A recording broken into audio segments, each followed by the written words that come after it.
Good afternoon. My name is Kristen. I would like to tell you about a trend in psychology since the year 2000. It's called positive psychology.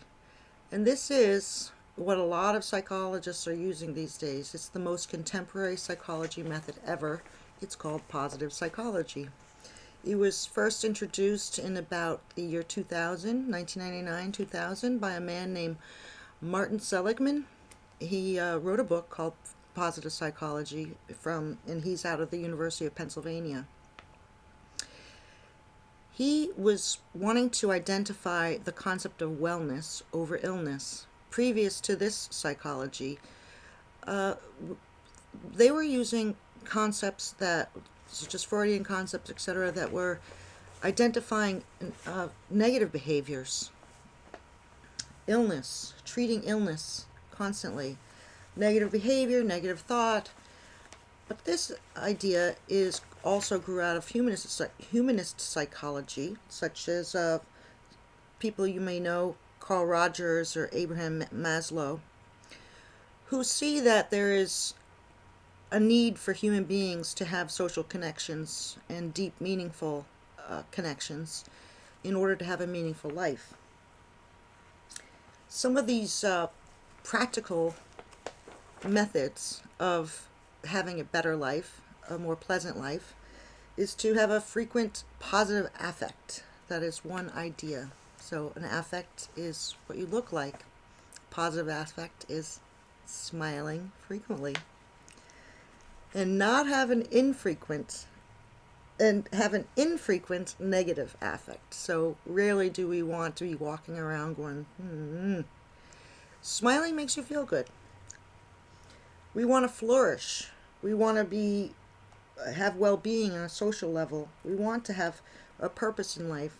We want personal growth.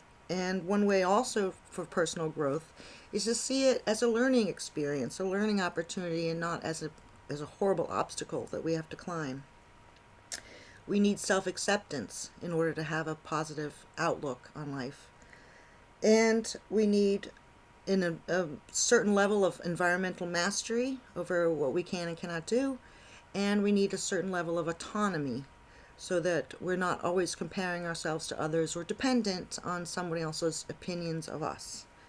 In fact, that brings me to something that is not positive psychology. What is not positive psychology is something called destination addiction. It means living in the not now, essentially. Always thinking towards the future. Well, when I get my degree, I'll be this, and when I hit my house, I'll have a picket fence, and everything will be beautiful. That is called living in the not now, and it does not contribute to our personal happiness at the moment, and it may not even contribute to your future goal. This is something that you could probably work out with a little meditation, which is one of the other proponents in developing positive feelings in this idea of positive psychology. The other concept that it is not is anti-positive psychology, is something called a hedonic treadmill, meaning always looking for the next best thing. For instance, if you buy the great model of a bike and then see next year they've improved it, they've made it a half-pound lighter, and you have to have that one. Well, you're always in pursuit of the next best thing, and you're never satisfied. You're always looking for that next, should I say it, high. You're looking for that next high, and that high will bring you up and then come crashing down, and it doesn't last very long, and you'll want to go for the next thing. It's a treadmill. The other thing that positive psychology is not is comparing yourself to others. This is called the social treadmill, where you're always looking to see what your neighbors have, or what Oprah Winfrey has, and if only you could be Oprah Winfrey, then life would be much better. No, you need to start with yourself. As I said, positive affect. Humor plays a huge part in this. We need to develop optimism towards life. Minimize a hopeless mindset. Other qualities, tenets, Accept your past. I know that may not be easy, but you can't live in the past either. Develop some excitement and optimism about the future, and some contentment and well-being in the present. So this comes through ways to maintain a positive attitude. I've written these down. Perhaps you can see it. Oh, I see they're backwards. Meditation and prayer. They found that people who use meditation are actually more self-aware, and they can actually become more self-aware of other people's emotions and body language. And this goes a long way in becoming a leader as well. Gratitude. Attitude of gratitude. Be thankful for what you have. Count your blessings. See the glass half full. Keep around aphorisms or positive statements. I am a good person. I work hard. Things like that. Maybe I am perfect in the universe. I'm exactly where I'm supposed to be. Those might be even more broader and spiritually based. Have positive experiences. I think have positive friends as well. And self-awareness. This way, if there is conflict, you won't be reacting. You can just respond. You'll respond to it. You'll have a certain level of distance from your emotions, so you can be more in control and have a little more discipline. Some of these other methods are, as I said, discipline and grit, determination. These are things that will help you accomplish something challenging in life. Resilience and a growth mindset are ways that you will feel accomplishment, and engagement with others is quite important. So Martin Seligman gave us this acronym called PERMA, P-E-R-M-A. We need positive emotions, engagement with others, healthy relationships, a meaning and a purpose, and accomplishments. So those things will lead us on a happier life. Also, I want to mention to you that empathy is a strength, not a weakness. In fact, this has led me to further research on something called emotional intelligence. This was a forerunner of Martin Seligman. It's by Daniel Goleman in 1995, and it became quite popular with the psychological field and in the workplace as well.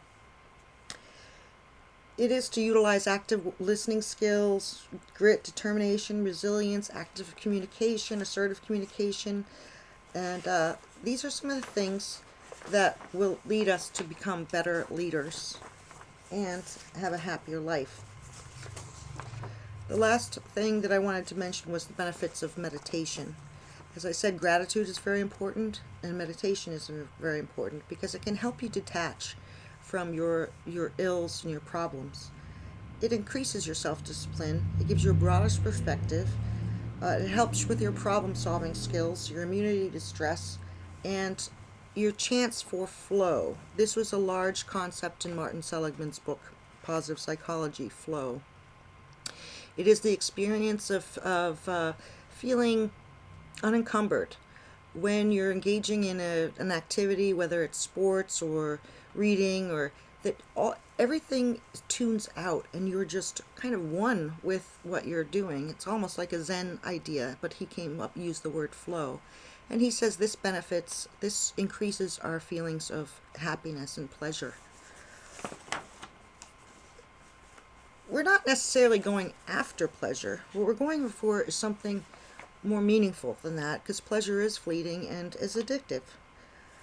So in conclusion, I would like to share with you a couple of websites so you could learn a little more about it, because I have www.authentichappiness.upenn.edu, And this is where Martin Seligman's website is, and explains more about positive psychology and how the psychologist's field is changing towards finding wellness and not so much illness.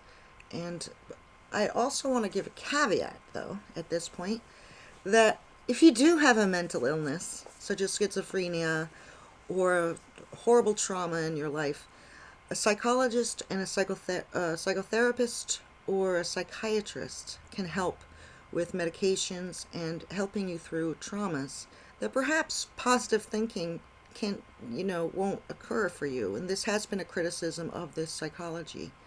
So there is a place for medications and psychotherapy when it comes to deep-rooted traumas.